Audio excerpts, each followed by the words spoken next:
Before we get into anything, I want you to understand some universal laws of firearm safety. Number one, treat every weapon as if it were loaded. Number two, never point your weapon at anything you do not intend to shoot. Number three, keep your finger off the trigger until you are ready to fire, please. Four, know your target and what is behind it. Now let's get into it. Dry firing. It is a very valuable practice. Now, when you think of dry firing, when you Google dry firing, what you may come up on is some fast guys that's, ripping that thing up off the waistband real smooth and quick. That's great, but you have to build to that. And it's okay to take the slow route. I want you to get in the habit of becoming comfortable with drawing your firearm. Now, before we get into actually drawing this firearm, I want you to understand that the best measure that you could take if you find yourself in an altercation or a situation where you feel like you may have to defend your life, the best thing that you can attempt to do is try to walk away. I know it may make you look like a bitch. I know it may make you look pussy. I understand. But the best measure that you could possibly take to avoid that altercation, to avoid having to spend all this time in court trying to fight for a very obvious situation where you defended yourself. Walk away. Taking a life is not a joke. It is not a game. I don't care how many NBA YoungBoy songs you done listen to. It is not a game, and you need to be sure. So let's get into it.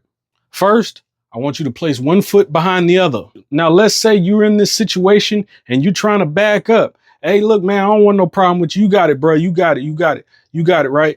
And as your hand comes down and lifts up, this hand needs to be coming down and get into position. And as you place your hands around that grip, I want you to pull up slow.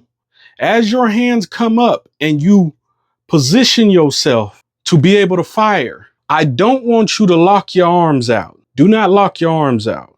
It's okay to have a little bit of a bend. Now, another thing I want you to consider is your grip on this firearm. I don't want you way down here. You see this beaver tail? I don't want you way up under this beaver tail. I want you to come up as high as you can on that beaver tail, right? As high as you can on that beaver tail. In this hand, let me make sure I show y'all. In this hand, I want you to pivot it downwards as much as you can without it hurting. And that hand is going to, like a glove, fit in right there, right over these fingers right here. This thumb goes on this ledge, and this thumb goes right over the top. And you squeeze, not to the point where your hands are shaking, but just enough where you know you have a comfortable grip. So when you push out, notice how my arms are not fully extended. Notice how they're not locked out. I'm not pushing it way out here.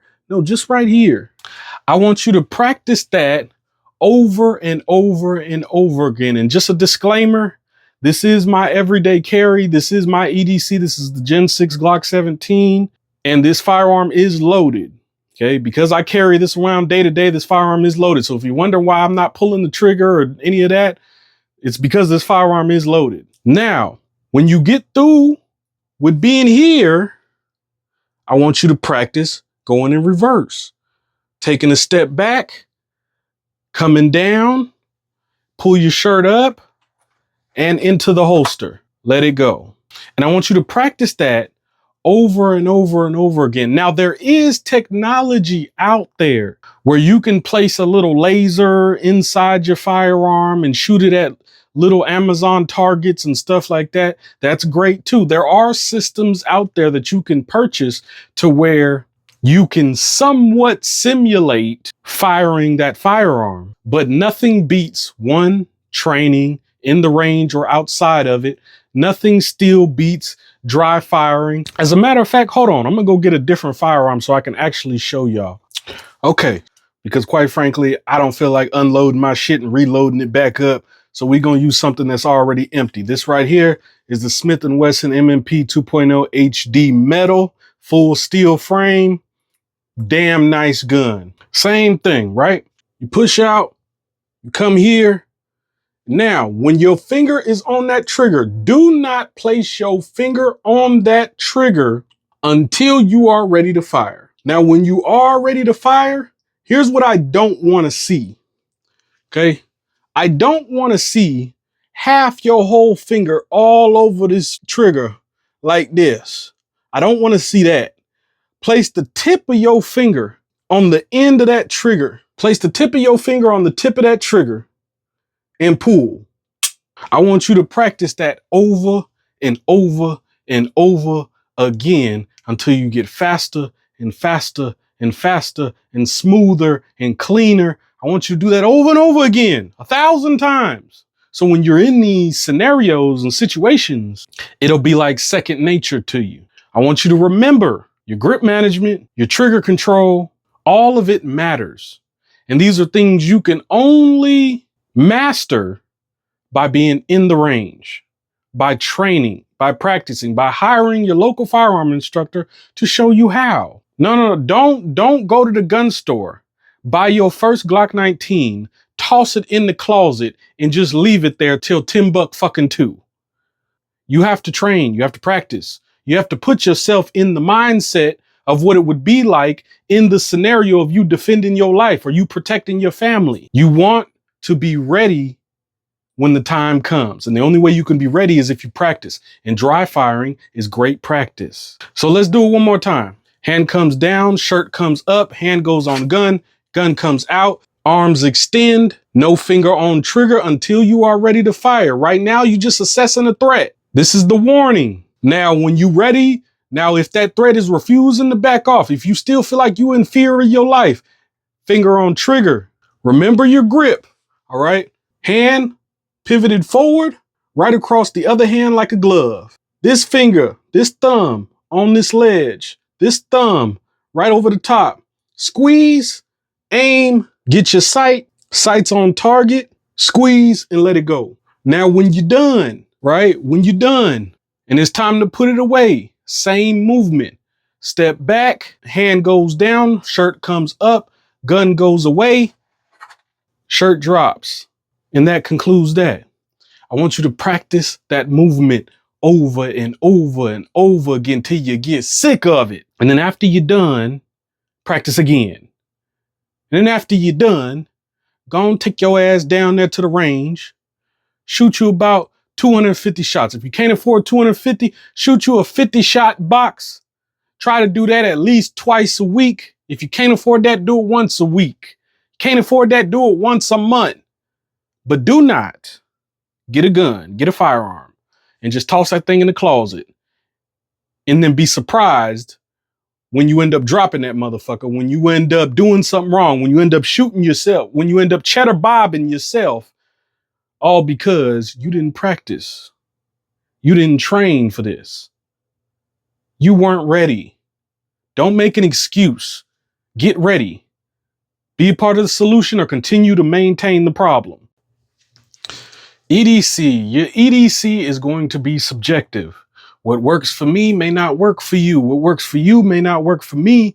But what I'm saying is use what you find to be useful. The first thing that we're going to get into is your firearm. Now, I know, some people want to carry something compact or subcompact. You got the X macro guys out there. You got the Glock 19 guys out there. For me personally, I like to carry a full-size gun.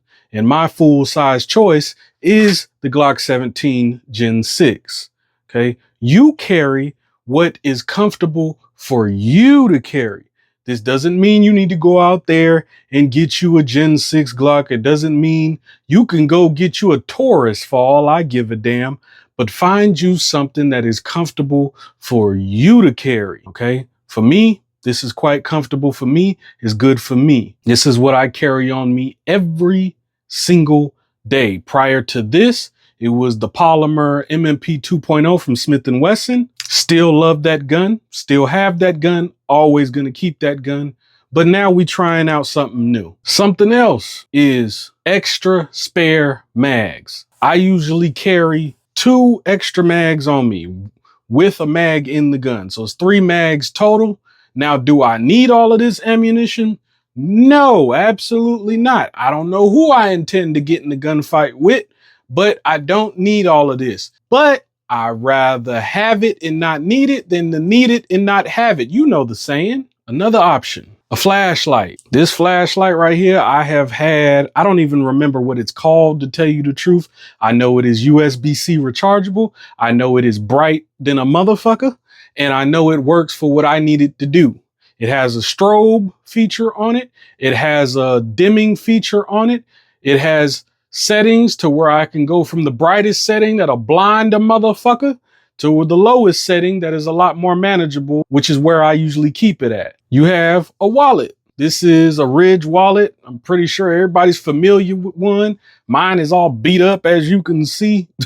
I've been had this thing for years. It's a great wallet. Have no issue with it. And lastly, what I will tell you is get you a great knife. It doesn't have to be a fixed blade, but what I usually carry every day is a fixed blade. This is just my choice. This doesn't mean you need a fixed blade, but this is usually what I have on me every day. This is the Gerber Strong Arm. This is a great motherfucking blade. I done did a lot of training with this blade. I love this blade. And the greatest thing is this blade isn't even that expensive. I think they come out I think right now they're priced at about $100. Don't quote me on that, but I believe it's around $100. Great blade. But for most of you, I would suggest getting you a great foldable blade. It doesn't matter what length it is or what size it is, but get you a great, comfortable, foldable blade that you're comfortable with having on your person whenever you go outside or even around the house. Now, before I finish out, I want y'all to understand something about the products that you choose to EDC. You don't need to go get the most expensive things out there. One of the things that I noticed as more Black and brown people get into carrying, get into concealed carrying, get into OWB carrying with a battle belt, whatever it is, I see this elitism start to build in the gun community, where if you have a Glock, all of a sudden you get made fun of by certain groups of people because you have a Glock. Where if you have, I don't care if you have a damn high point. Does the gun suck? Yes, but it's going to shoot. It's going to do its job most of the time, I would think. And if anybody tells you different, tell them to stand in front of it and let you pull the trigger then, if that's the case. Purchase what you're comfortable with purchasing. If you don't have a whole lot of money to spend, that is okay. There are equivalents for every budget. Do not allow elitism or evil people that just want to look for a reason to be angry to shame you into spending more than you have to spend. It is not necessary. Some of the best shooters that I know carry some of the most budget equipment. And last but not least, I will leave you with this. Training is the most important thing. Okay? It isn't purchasing the firearm. It is training. I want you to Google your local firearm instructor. I want you to hire your local firearm instructor. And I want you to learn how to protect yourself, how to protect your family, how to protect your friends.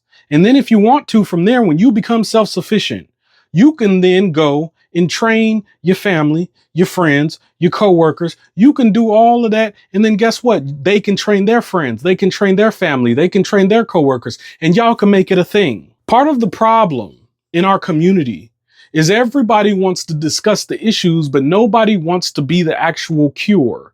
Nobody wants to walk the line of being the remedy. Nobody wants to sacrifice for the cause. And the biggest problem with that is the people that keep you enslaved know that about you. That Second Amendment is there for a reason, and it ain't for hunting.